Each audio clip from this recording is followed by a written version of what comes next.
I would like to introduce you to the next supervisor of District 4. How does that sound?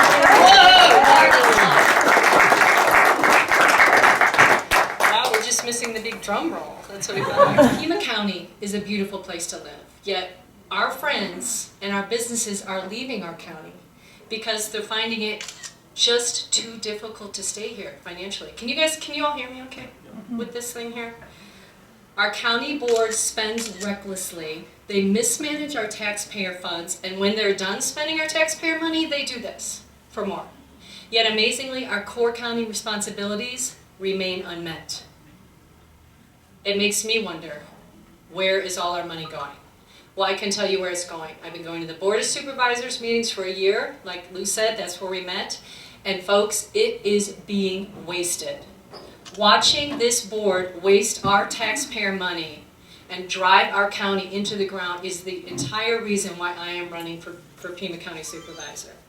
And I believe I have the background and the leadership necessary to stop our taxpayer abuse. I'm an engineer. I started my own construction management business. I was in it for 8 years, and I went out in the field, and I was a construction manager or a superintendent for construction projects. Excuse me. So I know construction, contracting, I know project management. I know how to manage people, and I know how to run a small business. So I intend to take all of my knowledge about business and managing people and attract business to Pima County. I'm also a Navy combat veteran. I was deployed to Iraq in 2006. I was a member of a construction battalion. The Navy called us the Seabees. I don't know if any of you have heard of the Seabees before. I supervised the reconstruction of a hostile working airfield out there, and we moved around from project to project under not very good conditions, and we didn't have any intelligence to tell us where all the bad guys were. So we ended up losing 3 of our own, and that kind of motivated me to get out of engineering and switch into naval intelligence, with the thought of possibly returning back to the Seabees as an intelligence embed. So in a few years I was promoted to chief in intelligence, and I began working as a civilian intelligence analyst at the Department of Defense, where I learned about terrorism and I learned about the threats that are facing our nation. And I'm telling you all of this because it was in those positions where I learned how to lead. And I learned how to make the difficult decisions that had to be made, much like the ones I see coming down the pike facing me as county supervisor. So I intend to bring my proven leadership skills to Pima County, along with my diverse background. It has provided me the technical knowledge to address our economic issues, and I also have the situational awareness to address our security, living so close to the border. So I'm married to Dave, as Lou said. We have 5 children and stepchildren. We're in different states and they're in different colleges all over the place. And although watching the deterioration under this leadership has prompted me to run for supervisor, I have a selfish reason too. We want to retire here. This is his last duty station and we love it here. But we're not going to sit here and watch our city, Tucson, and our county crumble around our heads. I do believe that the solutions to the problems facing our county are increasing taxes, our inability to provide services, basic services like our roads, and our dismal economy can be addressed really with 3 quick solutions, straightforward. First one, stop the irresponsible and special interest spending and prioritize our spending on our core county services. Create a low tax and low debt environment and enact pro-business policy to attract business. These are basic Republican principles, which I will enact as supervisor. And I'm pretty sure that the majority board, which is there now, has no interest in my solutions. Besides our failing roads, I often wonder if they even think there is a problem with our county. And I realized they don't think there's a problem because they are the problem. And that's why we have to work to replace them. So I want to tell you a little bit about why I believe they are the problem, and if I were elected as supervisor, what I would do differently than what they're doing right now. So I'd like to start with spending. As I said, I've been going to the Board of Supervisors meetings and I've been watching their spending habits. In case you don't know, we have 5 members on the Board of Supervisors and they are responsible for spending all of our tax money. So their spending record really reflects a complete disinterest in saving any money whatsoever. I'm just going to have to say that. So I'm going to give you 3 examples of what I've seen at the Board of Supervisors meetings, and I have to say that everyone that I'm saying here, Ellie Miller has voted no on. She is really the lone voice of raising her hand and asking questions, and is only concerned about where our taxpayers' money's going. So, example 1. Actually, Lou already mentioned it. $20 million of our taxpayer money is being loaned to an untested, high-risk company called Worldview. And they are going to manufacture space balloons. I'm not making this up. They're going to manufacture space balloons and take people in a little pod up to the outer atmosphere for $75,000 a ride. That's what our taxpayer money is going to. So, and it's in the southern Tucson area, so I don't know, the demographics are good for that $75,000 a ride. But meanwhile, our sheriff's department and our deputies are leaving our county. This board has chosen not to pay them for the past 8 years their step pay increases that they were promised. In similar sized departments, they are ranked 17 out of 17 in pay and benefits. And I just heard on the radio last week, 2 deputies actually qualify for food stamps. And our county administrator says, we don't have the money. But yet they managed to scrounge up $20 million to invest in this balloon ride place. So, example 2. They voted to pay $200,000 over the market value, appraised value, to purchase land, flood-prone land, from a church. Apparently, some church, a couple years back, purchased some land and they can't develop it. So you and I are picking up the tab and paying to take that land off their hands at more than the appraised value. Our leaders also recently voted to pay a lobbyist $150,000 to lobby for a legislative gasoline tax increase.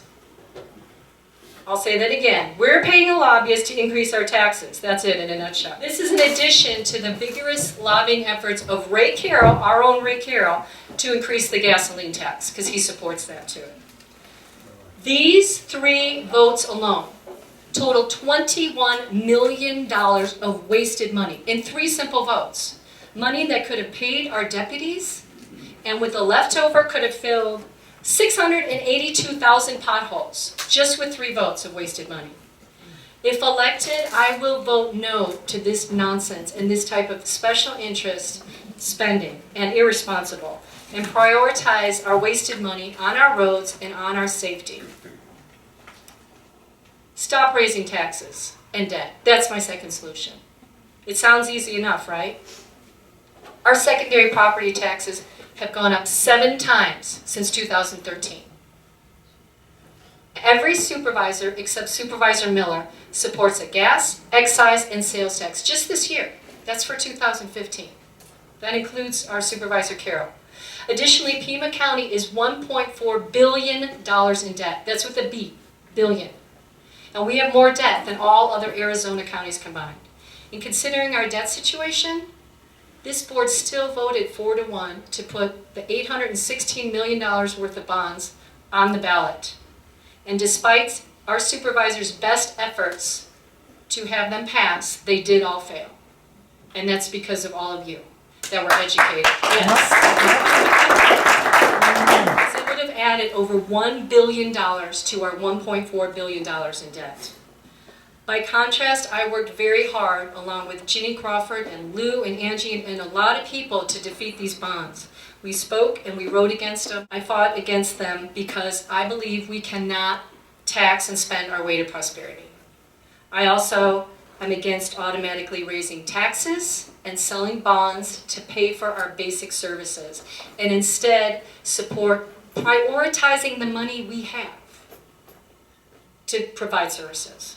My goal is a low tax, low debt environment, which is absolutely essential to attracting business. So that brings me to my third solution, business. Having been a business owner, I understand the difficulties involved. High taxes, payroll taxes, excessive regulation, even complicating zoning rules can ruin your dream of starting your own business. In Pima County, not only do our business owners have these issues to deal with, but we have our own establishment supervisors that compete with private investment. They play banker and they play venture capitalists with our taxpayer money. And that $20 million example is a perfect example of their special interest decisions, which are made by career politicians on this board, not by business people. County government's job is not to pick and choose businesses, in my opinion. Its job is to provide a climate in which business thrive. And how do they do that? Fix our roads, decrease our taxes, and streamline our procedures so business startups are easier. Then get out of the way to let private enterprise do its work. Once again, basic conservative Republican fiscal principles. So I mentioned the solutions to our problems. I think they're pretty straightforward. There's a lot of low-hanging fruit on the Board of Supervisors, a lot that can be done right away just by correcting our bad spending habits.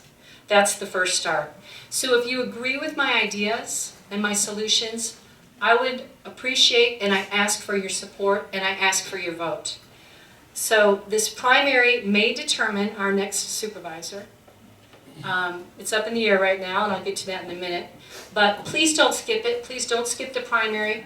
Tell your neighbors to vote in the primary, because this primary vote, starting August 3rd for early balloting, and August 30th, which is the poll voting, the day you go to the polls and vote, is crucial to get me to the next round, if there is a next round.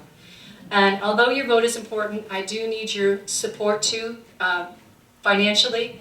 Campaigns can't run on their own without money, so anything you can give would be appreciated. I am very thrifty, as is my campaign manager. Ginny's, there you are. There's Ginny Crawford, she's my campaign manager. If you all recall, she was the chairman of the No Bond Committee, and she defeated the bonds with $10,000 versus the yes bonds $400,000. So, we got let's get Ginny. Please volunteer. All the information's back there. But I would like to mention just one more thing before ending. Last week, well now it's 2 weeks ago, on the radio I heard Supervisor Carroll mention that he will soon tell us whether he's retiring or not. Apparently that's going to be tomorrow now. And I wanted to tell you all, I don't care who I run for supervisor against. It's the decades-old tax and spend business deficient mentality under which this county runs that's the problem. Has Supervisor Carroll been a part of that problem? Yes, he has. But I am confident in my own fiscal principles and solutions for Pima counties. And that's not going to change with whoever enters the race. If he does announce he's going to retire, I'm sure I won't be running alone for long. So if people do start jumping in the race, I do ask you to remember that I have been the only candidate with enough courage of conviction to challenge Ray Carroll, a 19-year incumbent, one-on-one. I didn't enter this race when it became easier, when he left it, and I didn't enter this race as an establishment clone to perpetuate this stronghold that these, lack of a better word, cronies have on our county. I'm running for the right reasons, and that is to save our county.